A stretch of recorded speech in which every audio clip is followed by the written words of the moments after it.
Сайн байцгаана өрхмөсөгчдөө та бүхэндээ орой мэнд дэвшүүлье.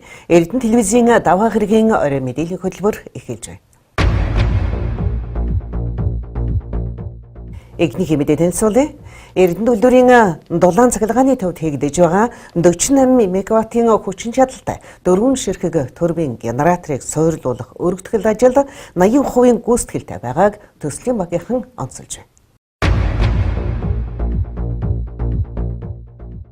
Өнөөдрийн байдлаар тус төвийн өргөтгөлд 1-р турбиныг суйрлуулах ажил хийгдэж байна. Турбины роторыг суулгах хэмжилт хийгдээд угсарахад бэлэн болжээ. Мөн доод цилиндрийг нь бүрэн байрлуулсан бөгөөд 4-р сард багтаан 1-р турбин генераторыг урьдчилсан байдлаар угсарч дуусгах юм байна. За 2-р турбин бас эртсэн ингээд угсрагдаад эхлээ явж байна. Турбин болон генераторын угсралтын ажлууд эхэлсэн явж байгаа. За 3-4-р турбин бол Нанжины турбины заавуудаар туршилт хийгдээд дууссан.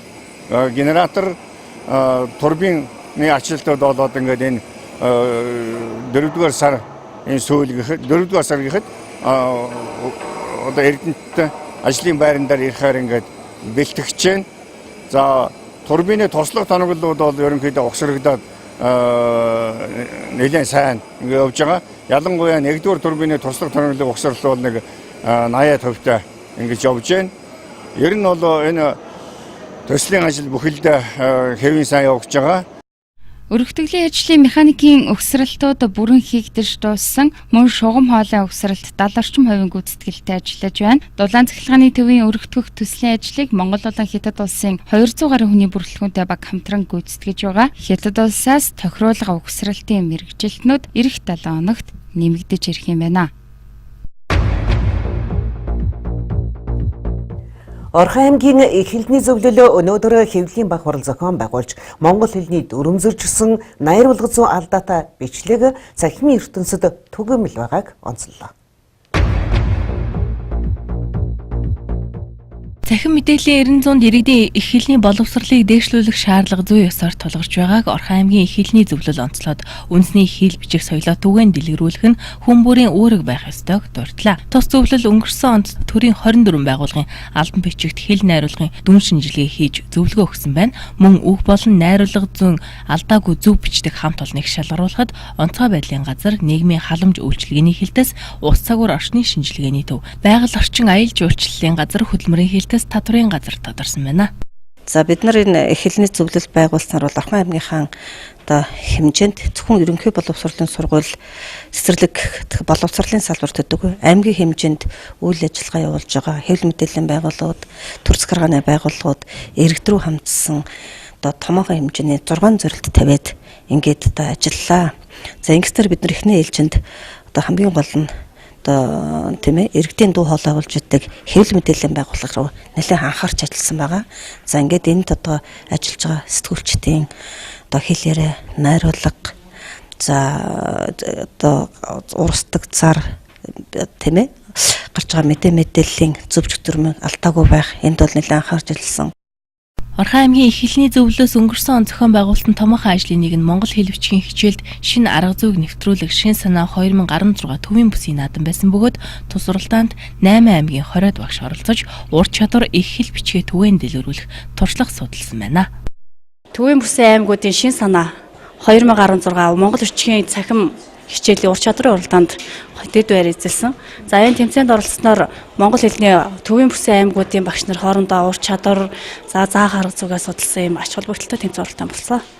Манай улс монгол хэлний тухай хуультай болсноор орон нутагт анх удаа Орхон аймагт их хэлний зөвлөл байгуулагдсан бөгөөд аймгийн засаг дарга Батлуутаар ахлуулсан 9 хүний бүрэлдэхүүнтэй баг ажиллаж байна. Саяхан Монгол Хүчийн ертөнц төвөөс зарласан улсын уралдаанд манай аймагаас 1550 хүүхэд амжилттай оролцож Орхон аймаг улсын авраг аймаг өргөмжлөл хүртжээ. Уулуурхан салбарт ажиллагчдын нийт тэргуунд суралцах хэвшил бол хөдөлмөрийн аюулгүй байдлыг ханган ажиллах явдал байдаг. Тиймээс Эрдэнэ төлөвлөр шинэ ажилтнуудаа хөдөлмөрийн аюулгүй байдал, эрүүл ахуйн дүрм, журам мэдээлэл өгөх сургалтыг тогтмол зохион байгуулж байна. Хөдөлмөрийн аюулгүй байдал эрүүл ахуй байгаль орчныг хамгаалах хэлтс технологийн сургуулийн хөдөлмөрийн аюулгүй байдал эрүүл ахуй сургалтын албатай хамтран шинэ ажилтны сургалтыг сар тутам зохион байгуулдаг. Энэ удаагийн шинэ ажилтны сургалтанд 10 цехийн 33 ажилтан хамрагдсан байна. Эрдэнэ тулд шинээр ажилд орж байгаа ажилтнууд бол хамгийн эхэлж бол шинэ ажилтны 16 цагийн хичээл суух хэрэгтэй байгаа. Өнөөдрийн хичээлд бол 10 цагийн 33 одоо ажилтнууд хамрагдлаа. За хичээлээр бол ерөнхийдөө компанид одоо ямар дүрм журм хэрэгжиж байна тийм үү? За хөдөлмөрийн аюулгүй байдал эрүүл ахуйн талаас бид нар ямар ойлголтуудыг авах хэрэгтэй юм те? Ажлын байран дээрх одоо жишээлбэл аюул эрсдлээ яаж одоо илрүүлэхийн, яаж одоо мэдэгдэхийн те? Эрсдлээ яаж одоо үнэлэхийн, удирдахын гэдэг энэ талаарх одоо мэдээллийг ажилтан хүн авах хэрэгтэй байгаа л да. Тус сургалтаар шинэ ажилтнууд хөдөлмөрийн аюулгүй байдал эрүүл ахуйн мэдлэг мэдээлэл олгох, ажилтны хөдөлмөрийн гэрээ, дотоод журам, хамтын гэрээ, нийгмийн хариуцлагын талаар тодорхой ойлголт мэдээллийг өгдөг байна. 2017 оны гүйлтийн цаны насан туршидын улсын аврах шалгаруулах тэмцээн Улаанбаатар хотод болж Орхон аймгийн тамирчид амжилттай оролцсон байна.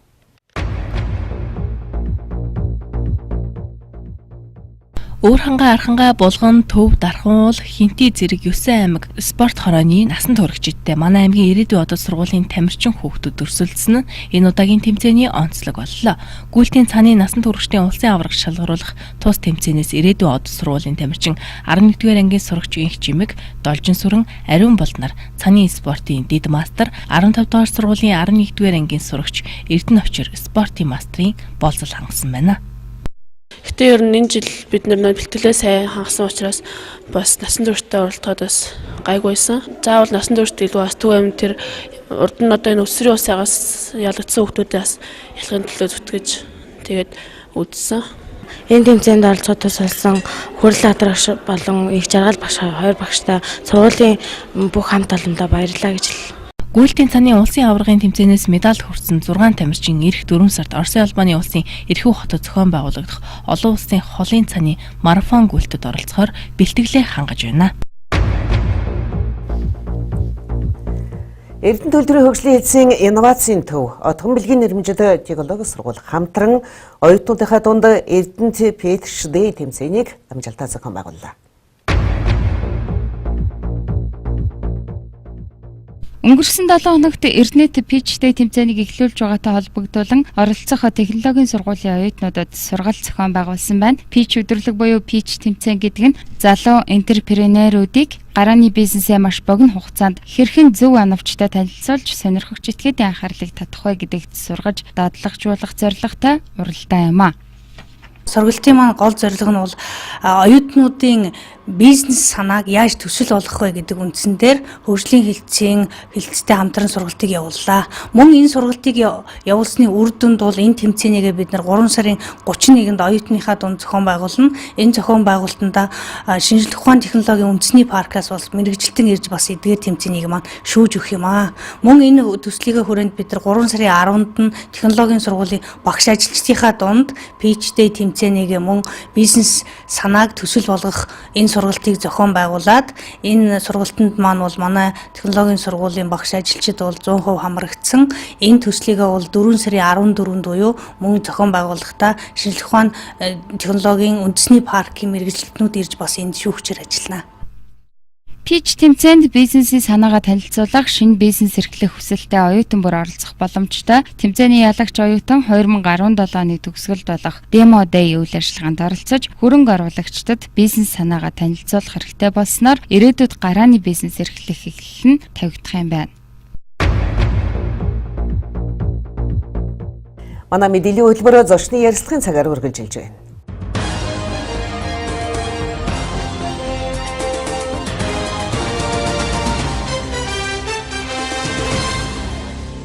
Сайн бацхан өрхөм үзэгчдээ Эрдэнэ телевизийн мэдээллийн хөтөлбөр үргэлжлэн хөгж байна. Өдрийн зочноо танилцуулъя. Өнөөдөр манай студид Эрдэнэ төлөвлөрийн Эрдэнэ цэвэрлэлийн цогцлборын дарга ерөнхийлөгч Ганчим хөрөлцөрөд байна. Танд орой минь төргий. Баярлалаа. Та бүхэнд бас орой минь төргий. Эрдэнэ төлөвлөрийнхаа ажиллагчдын эрүүл мэндийг сахин хамгаалах хүндтэй үүргийг хүлээн ажилдаг танай хамт олон одоо энэ он гарснаас хойш ямар ажлуудыг хийж гүйцэтгэв вэ? Мэдээж бодол ажилчдынхаа эрүүл мэндийг хамгаалах чиглэсэн. За тэгээд бас энэ орон нутгийн иргэдийн эрүүл мэндийн одоо чиглэсэн олон үйл ажиллагааг явуулдаг шүү дээ. За баярлалаа. Ингээд энэ өрөө мэндийг телевиз үзэгчтэй хүргэе. 2017 он гараад манай Эрдэнэ сувлийн зохицолбороос бол нэлээдгүй бас ажлыг хийж эхлээд байна. Мөн 2017 онд хийх ажлын одоо нэгдсэн төлөвлөгөөг гаргаж батлуулах энэ үйл ажиллагаанд бол бас ороод ажиллаж байна. За эхний ээлжинд гэх юм бол манай Эрдэнэ сувлийн зохицолбор бол ерөнхийдөө сувлийн үйл ажиллагааг хэрэгжүүлэх зорилгоор 120 ор ажилладаг. За өнөөдөр сэргээн засаг тусламж үйлчилгээг хүргэхийн тулд бид нар бас шинэ үйлчилгээнүүдийг одоо нэвтрүүлж ажиллах ийм зорилго зорилтууд тавьсан. Үүний нэг жишээ нь үгээр одоо бид нар хамгийн өндөр давтамжтай хэрэгжилж болдог.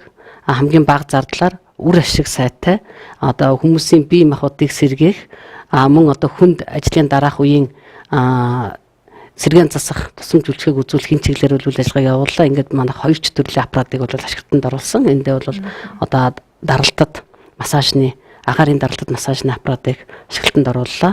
Мөн одоо бид нар үүнийхээ зэрэгцээр усан эмчилгээний нэг төлөвийг нэмэгдүүлэх зорилгоор ажиллаж байна. Ингээд бол одоо усан эмчилгээ бол өөрөө хүний биед бол хамгийн их эерэг энергидийг цуглуулдаг. Ус гэдгийг та бүгд л мэдж байгаа амин дэм тийм ээ. Одоо хүний амин чухал хэрэгцээ байдаг. Тэгэхээр бид нар усан эмчилгээнийхээ нэр төрлийг нэмэгдүүлэх зорилгоор ажиллаж байна. Мөн одоо бид нар бас хамтдаа эмнэлгийнхаа үйлчилгээний соёл имижийг бүрдүүлэх. Одоо байгууллагын соёл гэж юу гэхээр өнөөдөр үйлчилгээ. Өнөөдөр эрүүл мэндийн чиглэлийн үйл ажиллагаа явуулж байгаа байгууллагууд бид нар байнгын хүнтэй харьцдаг те өдөр тутмын л ерөөсөө иргэдтэйгээ үйлчлүүлэгчтэй харьцдаг учраас үйлчилгээний соёл гэж юу юм үйлчилгээний имиж төрөх гэж байдаг. Энэ утгаараа бид нар бол нэг цэгийн үйлчилгээ гэдгийг бий болгож байна. Одоо өөрөөр хэлэх юм бол бид нар өөдлөх аль үүднээсээ гэж анхал одоо манад орж иж байгаа хүмүүсүүдтэй бид нар сэтгэл ханамжтай, таатай, соёлтой хүндээ одоо харьцсан, хүндээ хүндэтгсэн энэ үйлчилгээг үүсгэх нэг цэгийн үйлчилгээг бол эхлүүлээд явж байна. За дараагийн үндсэн гол ажил юу гэхээр эрүүл мэндийн зөв хоолтод. Одоо манай үнэхээр яг манай Эрдэнэ сувлийн зохицолборын одоо үйлчилгээний нэг цогц үйлчилгээнд багтах зайлшгүй зүйл бол хоолны асуудал байдаг. Энэ дээр бол сувлийн хоол одоо эмчилгээний хоол, сувлийн хоол, ердийн хоол, тийм рестораны одоо нийтийн хоол гэж яддаг шүү. Тэгвэл бид нар энэ дотор сувлийн хоолыг төлөхөө тодорхой хэмжээний зөнгөлөн тохиолдох одоо халдварын бус өвчлөлттэй одоо энэ одоо эрсдэлтэй байдаг хүмүүсүүдтэй үйлчлүүлэгчтэй гэх юм бол бид нар яг тухайн одоо эмчилгээний хоолыг шин шатанд гаргах. Энэний тулд бид нар юу хийсэн бэ гэхлээр одоо манай хоол судлаач, технологич, ахлах тоогооч нар нэлээд одоо шимт бүтцийн харьцаа. Одоо жишээлбэл юу гэдэг одоо бид яг сувлийн хоолын бүтэц бүрэлдэхүүнд тийм ээ одоо ямар шимт хичээлийг илүү төлхөө оруулах юм. Энэ нь хэр ямар харьцаатай байх юм гэдгийг шинжилгээ ухааны үндэслэлтэйгээр бүтэн 3 сарын туршид манай одоо энэ баг хамт олон судалсан үр дүнд бол бидний сувлийн хоолыг яг хүний одоо бие махбодод цогцсон энэ одоо хоол шимт хичээлийн бүтцийг гаргаж ирж судалгаагаа хэрэгжүүлээд одоо батлуулаад ингээ эхлээд явж байна бидэд. За дараагийн нэг арга хэмжээ манайхан мэдж байгаа бүгд бол амбулаторийн үйлчилгээ. Манай онцлогын эмчилгээний тасаг буюу онцлогын эмчилгээний бүтц нэгжтэй шүү дээ. Хамгийн давуу тал нь манайх. За энэ давуу талаараа бид нар юу хийхийг зорж байна гэхээр цехийн одоо 6000 гаруй ажилчтайхаа сая 16 онд бид бүгд одоо Медифастовтойгоо хамтраад тийм үү урьдчилан сэргийлэх үйлчилгээг бол хамгийн сайн өндөр түвшинд явууллаа. Одоо 98.9% тай хүмүүсүүд маань хамрагдлаа. Тэгвэл энэ дотроос ингээд судалгаагаа хийгээд аваад үзэх юм бол халдвар тус өвчин буюу одоо хувь хүмүүсүүд өөрсдөө бид бүгд хамтдаа энэ өвчнөөс сэргийлэх, энэ өвчнийг илааршуулах энэ одоо чиглэлийн өвчлөл гарч байна. Энэ өөр бол хоол боловсруулах замын өвчлөл. Одоо хэрэв хоол боловсруулах замын өвчлөл одоо эрүүл зан үйл, дадал зуршил бидний хэрэгжилж байгаа хоол хүнс тийм ээ.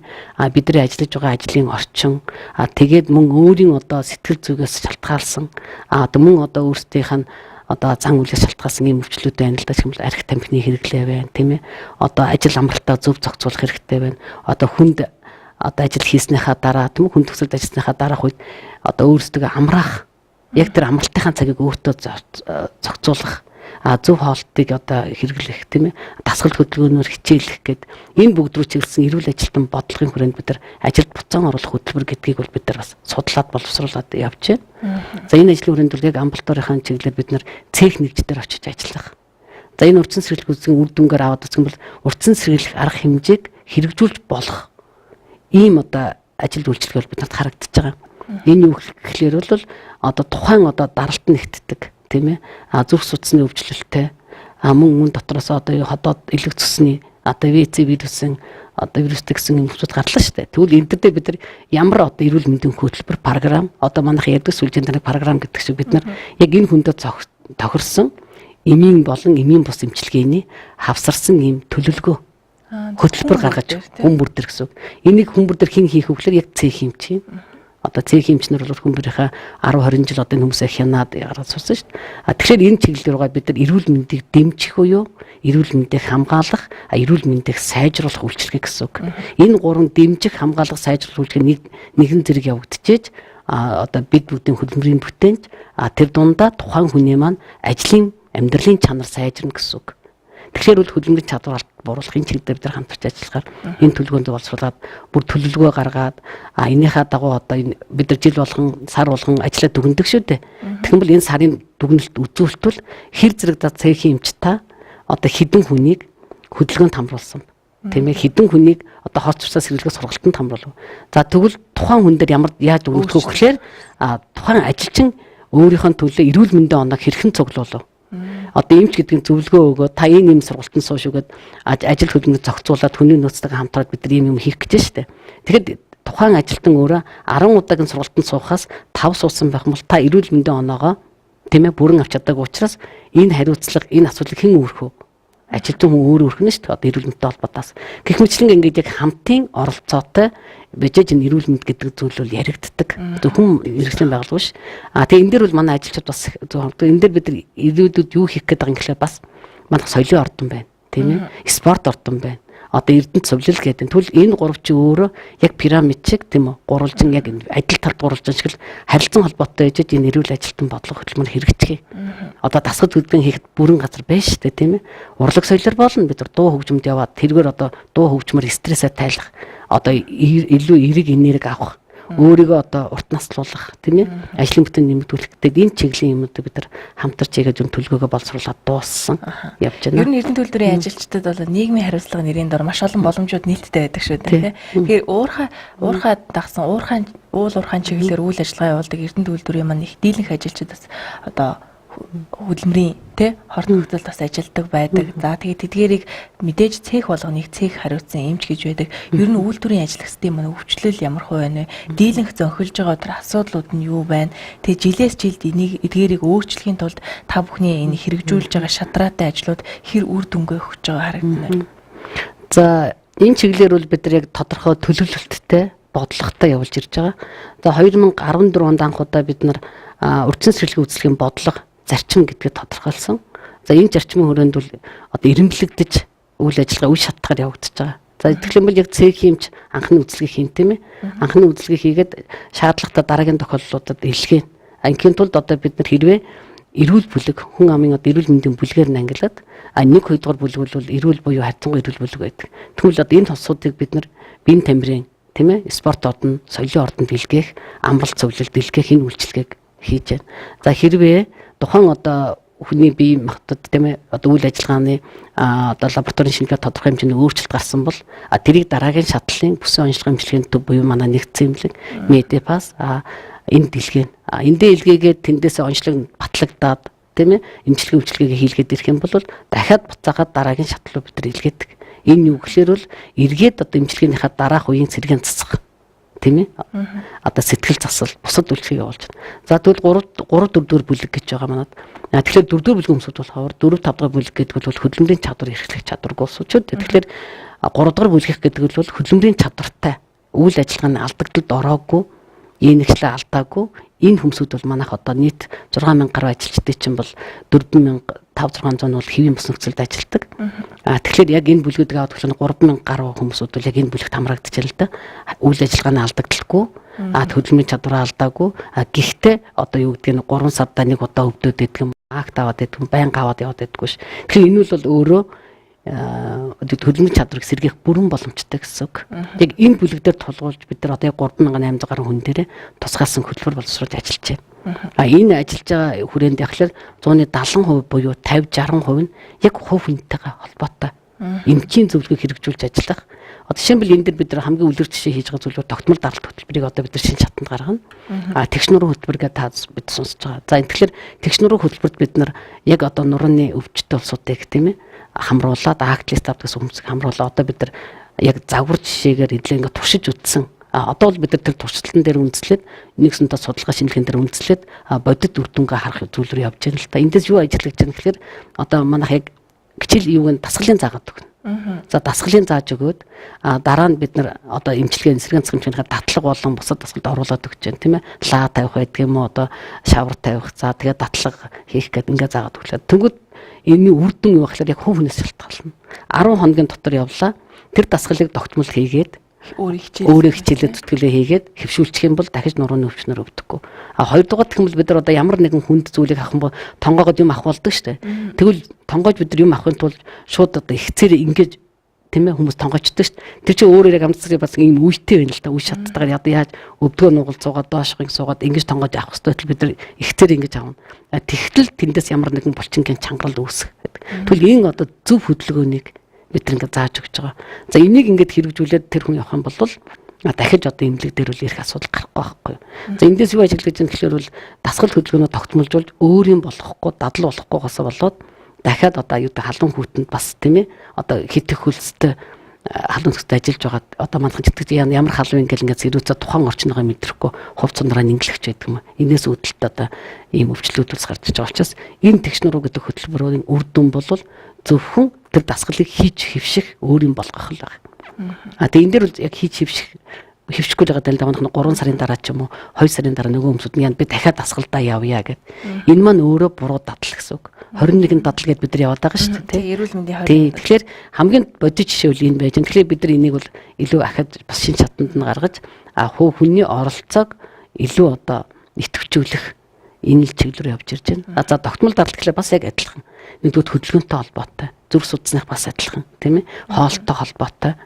Тэгэхээр энэ бүгд бол хоорондоо харилцаа уялдаа холбоотой байгаа учраас бид нар бол одоо тогтмол даралт хөтөлбөрөө мөн стресс менежмент гэдэг ингээд нэлээд хэдэн бид нар юм нэг жорын юм хөтөлбөр төсөл гэдэг нэг боловсруулж. Тэгээд энэ төслийг бид нар төсөл хэлбэр шилжүүлж хэрэгжүүлэхээр төлөвлөөд хамгийн түрүүнд одоо бид нар дэвшилт хүрэх зам гэсэн төсөл гаргасан. За дараагийн жил юу гэхээр манай ажилчдын дунд хамгийн гомдол өгд юм аа. Тариа хэлгмээр байна. Тариа хийхгүй би суйль твтэд яах юм бэ гэдэг ингээд байгаа. Тийм ээ. Тариа хийтэл нь тэр бие махбодыг явуулна гэдэг бол тийм ээ. Одоо хинтэй холбоотой гэдэг нь ойлгомжтой. Тариа хийлэхгүйгээр наан хийх аргууд байна. Тийм ээ. Манайх чи 1-2 хоногт нуруу тэгсгийгээд нэг ингээд байна да. За яг нэг гайгүй бол чухал уу гэдээ өөртөө ингээд яваад байдаг. Ерөөсөө л нуруудаа татах га ч юм уу өөрт булчин чангараа ч юм уу хөвшил дүүсэл эхлэх юм бол яг нь мэрэгжлийн хэмжээд хандлагах нь шүү дээ. Тэгээ мэрэгжлийн хэмжээ хандлаа тариа хийлэхээс наан хийх аргууд дүүрэн байна. Эсэргийлж болох тийм ээ. Тэгэхээр энэ рүү бас илүү ингээд хандаж ажилласаа гэж бодож байгаа. За хэрвээ ингээд ямар нэгэн одоо өвчлөлийн шимтгий гэх юм бол манайх дараагийн нэг шинэ ажил байна. Энэ дээр юу гэхэл бид нар одоо Эрдэнэ сүлжээний цогцлбор болсноороо тусгай зөвшөөрлөөс одоо авах магадлалын нэвтрүүлэгтээ орох. Энэ дээр бид юу бэлтгэх хэрэгтэй гэхэл клиникийн орго гэж нээдэг тийм ээ. Энэ дээр болох манайх бол клиникийн ор буюу 10 хүртэлх хувьд клиникийн ор 15 хүртэлх ор нь бол өдөр эцснаар ингэж ороо. Одоо акт аваад тийм ээ өвчний учраас ямар нэг акт авсан ажилчтай бид нар өдрөөр эмчлэх юм бүрэн боломжтой. За энэ дээр юу хийх гээд байгаа юм гэхэл бид нарт санхүүгийн асуудал чухал. Тогтчил чухал тийм ээ. За одоо зөвхөн бид нар өрөөгөө бэлтцсэн одоо. Одоо тэнд байх одоо ор одоо тогтчилтын асуудлыг шийдэх юм бол ажилчид маань бол бас тэн дээр бол одоо хойд эмнэлгийн улсын эмнэлгийн ачааллыг бууруулахад бид бүгд тэр үйлчлэгийг одоо энэ 17 оны эхний нэг хагас жууланд эхний үйлдвэрлэлд төлөв тавьсан чинь бас одоо болсонгүй хөрөнгө санхүүгийн асуудлаас болоод тэгэхээр бид эхний хагасчлалтаа багтаагаад энэ үйлчлэгийг бол эхлэнэ. Тэгэхээр манай ажилчид бол бас сэтгэл өндөр тийм ээ. Гэхдээ тариа хийхгүй төлөө биш тариа хийхгүй байхын хүртэлх хугацаанд би юу хийх ёстой гэдэг энэ зөвлөгөөг дагаж ажиллаарай гэж л өцөх гэдэг. За тэгэхээр бидний урилгыг хүлээн авч Эрдэнэ сувилийн цогцлборын хамт олонны хийж хэрэгжүүлж байгаа ажил Эрдэнэ үйлдвэрийн ажилчдын эрүүл мэндийг сахин хамгаалах одоо шатраатай ажлууд хөтөлбөрүүд төслүүдийн талаар мэдээлэл өгсөнд баярлалаа. Мэдээж та бүхний ачаар Эрдэнэ үйлдвэрийн маань ажилчид одоо мэдээж үйлдвэрийн найдвартай тасралтгүй үйл ажиллагааг гол барьж авчгаа хүмүүсийг те эрүүл мэндийг сахин хамгаалж байгаа та бүхний үүрэг оролцоо маш их байдаг шүү. Та бүхний ажилд маш их амжилтыг хүсье. Баярлалаа. За баярлалаа. Баярлалаа үзэгчдээ, мэдээллийн хөтөлбөр үргэлжилж байна. Өнөөдрийн манай өдрийн зочноор Эрдэнэ сувилал зохицуулбарын дарга ерөнхий эмч Ганчмаг оролцлоо. Мэдээллийн хөтөлбөрөөр та бүхэн үргэлжлүүлэн хүлээн авч үзнэ.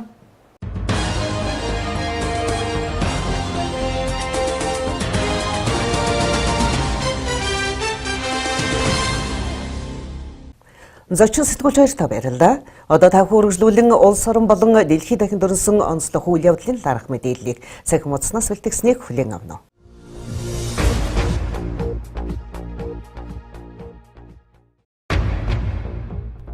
Утаагүй хот 2030 төсөл боловсруулж байна. Үндэсний аюулгүй байдлын зөвлөл хуралдаж нийслэлийн агаарын бохирдлыг гамшигын хэмжээнд хүрснийг зарлаад аймаг нийслэлийн иргэдийн төлөөлөгчдөд хурал чиглэлөгч цаашид хэрэгжүүлэх болон ойрын хугацаанд хэрэгжүүлэх арга хэмжээний төслийг бэлтгэх үүрэг өгсөн. Үүний дагуу нийслэлийн засаг даргын тамгазрын харийн агентлагууд 7 хоногоор ажиллаа төлөвлөж ажиллаа.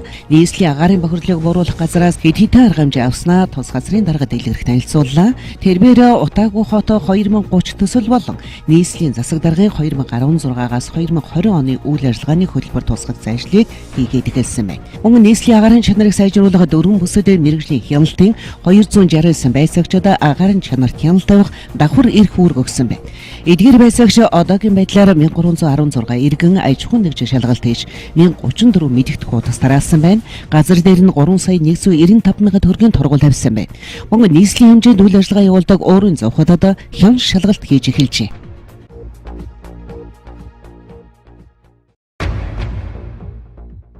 Жилд нэг удаа тэтгэврийн урьдчилан авах боломжтой боллоо. Эрүүл мэндийн нийгмийн даатгалын ерөнхий газрын даргын 2 дугаар сарын 24-ний өдрийн тушаалаар тэтгэвэр урьдчилан олгох журам батлагдсан. Тус журам нийгмийн болон эрүүл мэндийн хэрэгцээ шаардлагыг нь хангахад дэмжлэг үзүүлэх зорилготой бөгөөд энэ сарын 1-ний өдрөөс эхлэн иргэдийн хүсэлтийг хүлээн авч шийдвэрлэнэ. Тэтгэвэр урьдчилан авах талаар хүсэлт гаргасан иргэний тэтгэврийг хамтран ажиллах гэрээ бүхий банкар дамжуулан жилд нэг удаа урьдчилан олгох бөгөөд тухайн тэтгэвэр авагчийн 3 хүртэлх сарын тэтгэврийн 50% тэнцэх хэмжээний мөнгөнд үгээс хэтрэхгүй байхаар журам заасан байна. Мөн тэтгэвэр авагч тэтгэвэр барьцаалсан зээлгүй байх ба хүсэлтийн харьяа эрүүл мэндийн нийгмийн даатгалын хилтэс өөрийн биеэр гарах боломжтой юм байна.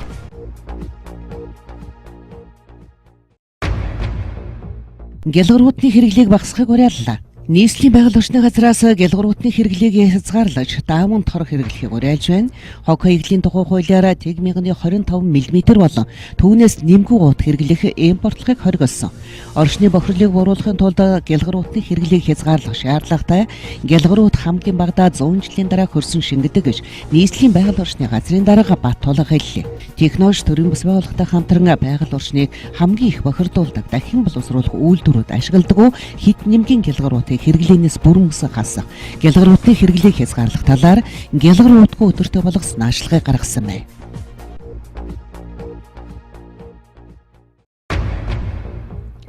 Сүүлийн үед 10 нера тотмын нэг нь эмгэгтэй төрж байна. Сүүлийн жилүүдэд шинээр төрсөн 10 нера тотмын нэг нь ямар нэгэн эмгэгтэй төрж байна гэсэн судалгаа байгаа бөгөөд тэр дундаас ихийнх нь давтагдж байгаа нь харшил болон бага жинтэй төрөлт юм а. Үүнээс маш олон зүйл нөлөөж байгаагийн дийлдэх нь хоол хүнсний зохисгүй хэрэглээ, баталгаагүй байдал, агаарын болон хөрсний бохирдол зэрэг юм. Хүүхдийн өдөр тутмын арчилгаа, шимт бодисыг хэрэгцээ, зөв зохистой хоололтын үр дүнд хүүхэд эрүүл өс тойрнох боломжгүй учраас энэхүү сэдвийг хүндсэн хүүхдийн эмчтний баг хурлаа эх 3 дугаар сарын 18-ны өдөр Улаанбаатар хотноос зохион байгуулагдах гэж байна.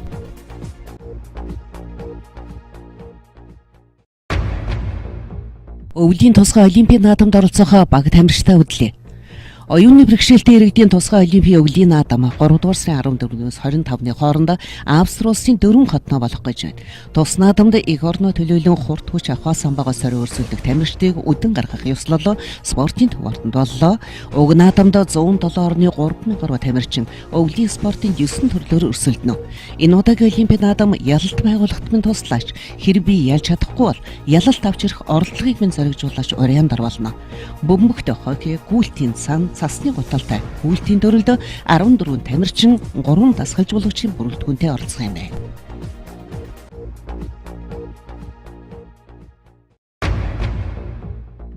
20 сая гаруй хүн өлсгөлөнгийн улмаас өвглийн ирмэгт хүрсэн байна. Дэлхийд 2945 оноос хойш өлсгөлн нэрвэгдсэн хүмүүст хүмүүлийн тусламж үзүүлэхэд хямрал нүүрсэ хэмээн нэгдсэн улсын байгууллагаас мэдээлсэн байна. Иймийн өмнө Судан, Сомали, Нигерийн зүүн хойд бус нутгаар өлсгөлн газар аваад байна.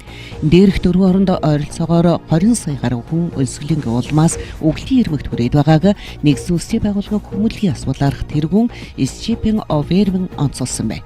Тэрээр нэгдсэн улсын байгууллагын аюулгүй зөвлөлийн хурлын үеэр мэдгдэхдээ иймийн улсад хамгийн их өлсгөл нүүрлээд байна. Хүн амынханд 3.2 буюу 18.8 сая хүнд хүмүүнлэгийн тусламж яаралтай үзүүлэх шаардлагатай гэж хэллээ. Түүнчлэн энэ оны 1-р сарын байдлаар ийминд 3 сая хүн өлсгөлөнгөөс болж өвглийн ирмэгт хүрээд байна.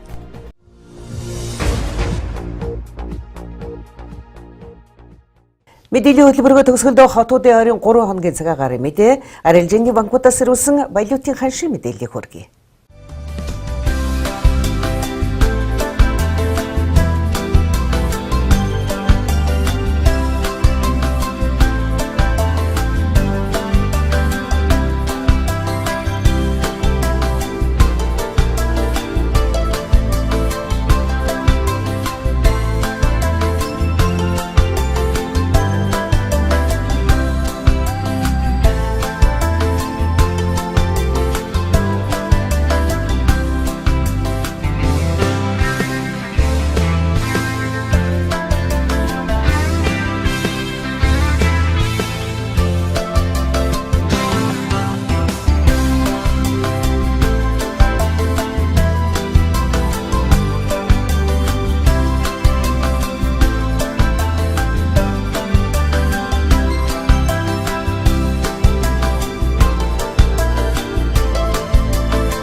Эрхэм үзэгчдээ, Эрдэнэ телевизийн даваа гарагийн орой мэдээллийн хөтөлбөр өндөрлөж байна. Бидэнтэй хамт байсан үзэгчид та бүхэндээ баярлалаа.